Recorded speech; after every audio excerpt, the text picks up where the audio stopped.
You've said, and I agree with you, that Homeland Security is congenitally dumb. Congenitally dumb. What do you mean? Because in principle, on the basis of principle, does not recognize any distinction between ordinary citizens and terrorists. All are supposed to be alike. It denies the common sense reality that the terrorists come from certain ethnic, religious backgrounds, and that they are fighting for certain political causes. The assumptions of Homeland Security are apolitical, asocial, unrealistic. As Machiavelli taught, focusing on security, on the general population, will surely alienate that population while putting no barrier in the way of the enemies. Now, you've translated Machiavelli's Prince. That's right. And have taught Machiavelli, commented on him. Right. Do you find Machiavelli's maxims compatible with American principles of foreign policy, with the principles of George Washington? No, not and with John the way, Quincy Adams not with the way that has been practiced. I do find the Machiavelli entirely compatible with, for example, Alexander Hamilton's advice to George Washington in the nuclear crisis of 1790, which was could be boiled down to never do your enemy a little harm.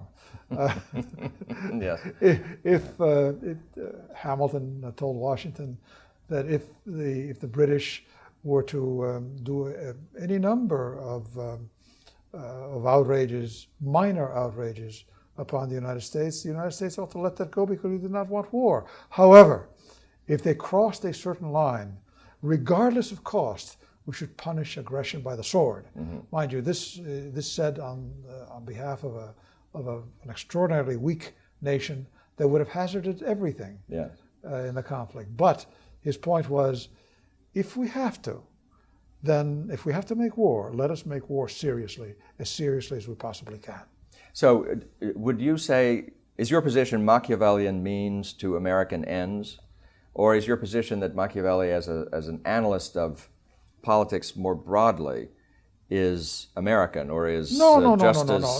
Machiavelli is essential to understand? No. Machiavelli is a good analyst of politics, as many are, and some of his advice is entirely compatible with common sense to be applied by Americans or anybody else. Some of it isn't compatible with morality. Of course not. No. But this certainly is.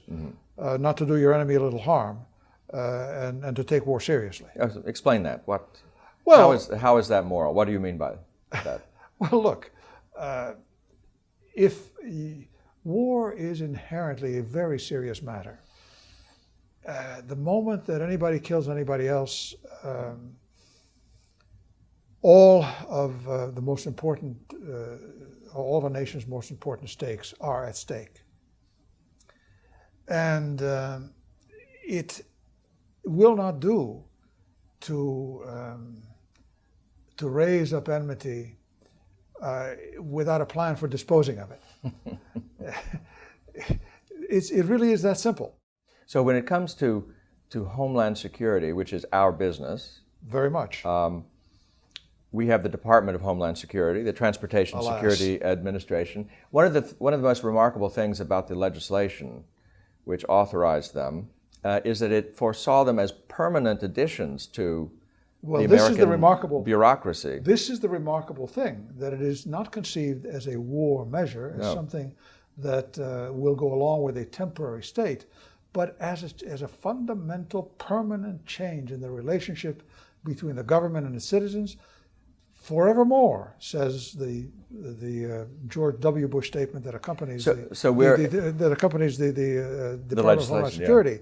Forevermore, the American government will regard the American people as inherently indistinguishable from terrorists, to be sorted and screened one by one on countless occasions, forever, as I say, forevermore. And so this is fundamental change. The government is, as it were, at war with the American people. It is world without end, amen. It is in principle at war, and more it acts that way. Again, you feel that every time you go to the airport, that you are not among friends, that you are in fact not trusted, Right.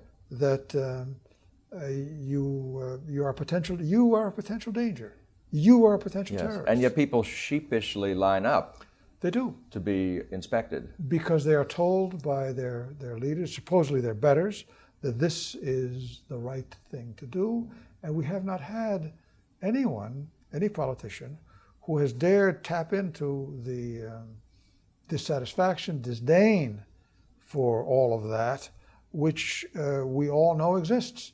Now, the ruling class would tell you, though, that there has not been a successful attack on an American airliner since the institution of the Transportation Security Indeed. Administration. We have, however, had things that look like potential attacks.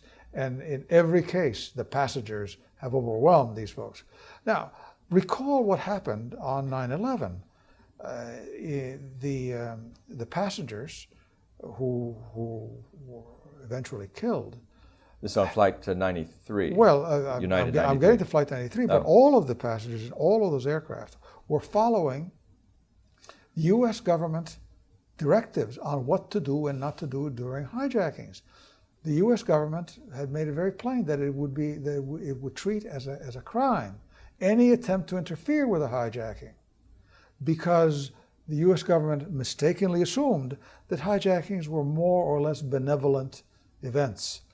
The moment that the folks That on assumption Flight was based on the hijackings to Cuba of the previous decades. Yeah. To Cuba. Now, mind you, back in the day, before 1972, there had been hijackings to Cuba which were thwarted by passengers who happened to be carrying guns. I mean, I remember when I came back from OCS in 1969 to California, I carried a .45. I even carried my dress sword, which the flight attendants passed back and forth. Those were the days. For folks to respect. At any rate, in those days, hijackings were actually thwarted by passengers.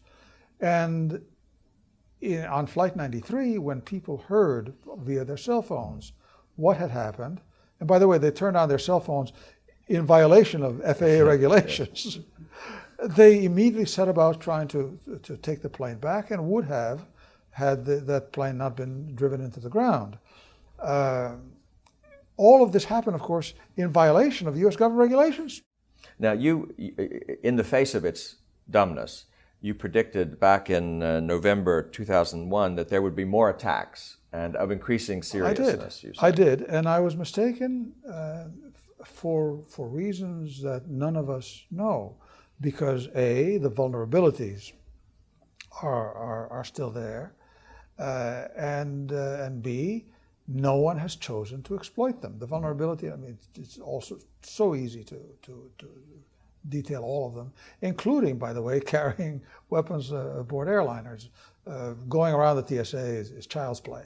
So the war on terror has succeeded to that extent that we have intimidated our enemies? I think that, as I pointed out in the CRB several times, the United States' initial military actions did have some very positive results. Mm-hmm.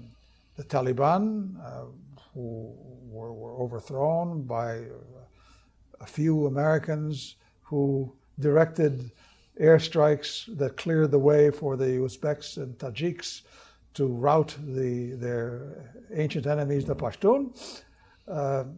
More important even than that, Pakistan, which was then our friend and is now not our friend, Pakistan withdrew its support of the Taliban. Mm-hmm. We now have put Pakistan in the position of supporting the Taliban once again. And of course, we overthrew Saddam Hussein. But then the US government applied its default recipe for everything, nation building, which, as everywhere else, has turned into disasters. We turned modest successes, modest military successes, into long-term political disasters.